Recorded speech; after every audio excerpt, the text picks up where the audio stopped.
खुशामदीद नाजरीन, आप देख रहे हैं हिंदुस्तान डेली के लिए मुंबई से ब्यूरो रिपोर्ट। नाजरीन, इससे पहले की खबरों में आगे बढ़ें, आइए नजर डालते हैं आज की 3 बड़ी हेडलाइंस पर। जोगेश्वरी में टूटेंगे झोपड़े, मुंबई हाई कोर्ट का इनकार, याचिकाकर्ता कर रहे थे झूठा दावा। खोखा दिवस, गद्दार दिवस मनाने पर लगा बैन, ठाकरे गुट और एनसीपी को भेजे गए नोटिस।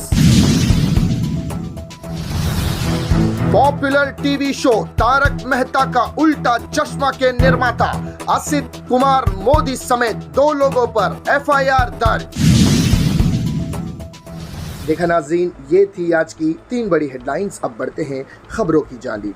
उच्च न्यायालय ने हाल ही में जोगेश्वरी में झुग्गियों के तोड़क कार्रवाई पर रोक लगाने से इनकार कर दिया है। कोर्ट ने कहा कि पूरे 12,000 वर्ग मीटर क्षेत्र के पुनर्वास को कुछ झुग्गी निवासियों के हट से बाधित नहीं किया जाना चाहिए। झोपड़पट्टियों को पहले ही खाली कर दिया गया है, पुनर्वास के लिए कहीं और स्थानांतरित कर दिया गया है। हालांकि कुछ झोपड़पट्टी मालिकों की हट से चलते झोपड़ियों को तोड़ा जाना बंद हो गया है। इस तरह अन्य झुग्गीवासियों के साथ अन्याय हो रहा है, यह बताकर तोड़क कार्रवाई को रोका नहीं जा सकता है। गौतम पटेल, RN नीला गोखले की एक पीठ ने यह भी कहा कि जोगेश्वरी में परियोजना में 272 झुग्गीवासियों में से 90 पुनर्वास के लिए पात्र हैं और 180 झुग्गी पुनर्वास परियोजना के विरोध में है।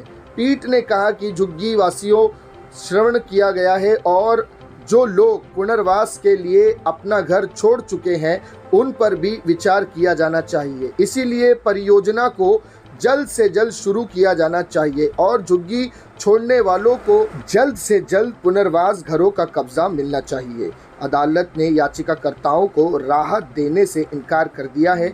स्लम रिहैबिलिटेशन अथॉरिटी ने महाराष्ट्र स्लम एरिया एक्ट के तहत स्लम वासियों को नोटिस जारी किया था।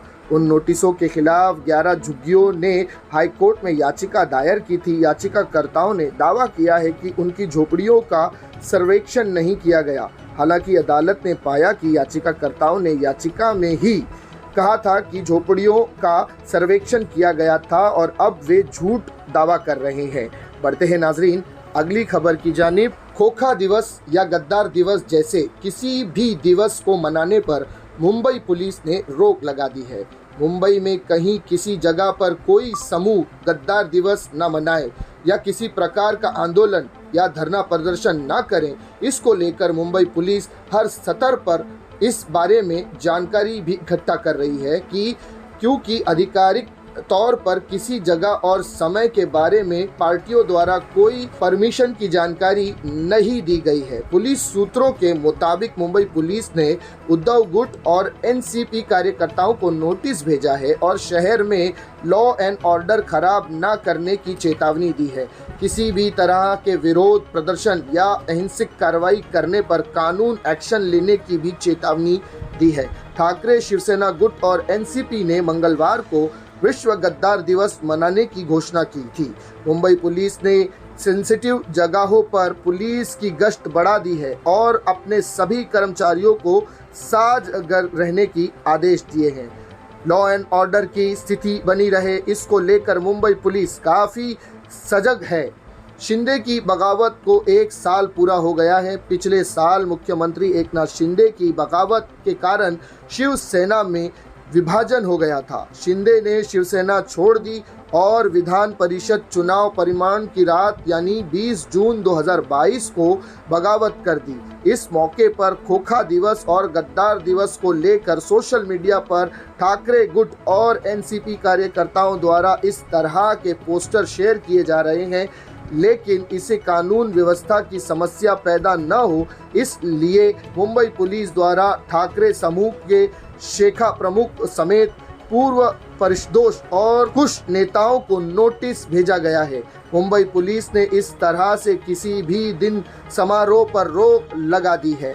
बढ़ते हैं नाजरीन अगली खबर की जानिब। Popular TV show Taarak Mehta Ka Ooltah चश्मा के निर्माता असित कुमार मोदी के खिलाफ पवई पुलिस ने FIR दर्ज की है। कुछ दिनों पहले शो की एक एक्ट्रेस ने असित और प्रोडक्शन टीम के अन्य 2 शख्स के खिलाफ यौन उत्पीड़न का आरोप लगाया था। अब इस मामले में असित समेत और 2 लोगों के खिलाफ एफआईआर दर्ज कर ली गई है। मिली जानकारी के अनुसार मुंबई पुलिस ने असित कुमार मोदी, ऑपरेशन हेड सोहेल रामानी और एग्जीक्यूटिव प्रोड्यूसर जतिन बजाज के खिलाफ आईपीसी की धारा 354 और 509 के तहत मामला दर्ज कर जांच शुरू कर दी है। पुलिस इस मामले को हर एंगल से जांच कर रही है और इसीलिए इसमें अभी तक किसी की गिरफ्तारी नहीं की गई है। शिकायतकर्ता ने असित पर यौन उत्पीड़न का आरोप लगाने के बाद सोशल मीडिया पर वीडियो के जरिए अपनी आप बीती सुनाई थी। गौरतलब है कि काफ़ी समय से यह शो विवादों में घुसा हुआ है। शो के कई पुराने कलाकारों ने इसे अलविदा कह दिया है। सबसे पहले दिशा वकानी, दया भाभी ने इस शो को अलविदा कहा था। नाज़रीन, इसी तरह की खबरों के लिए बने रहिएगा हमारे साथ। मैं सिराज शेख, हिंदुस्तान डेली से फिर मिलूंगा किसी अगली खबर के साथ। तब तक के लिए जय हिंद।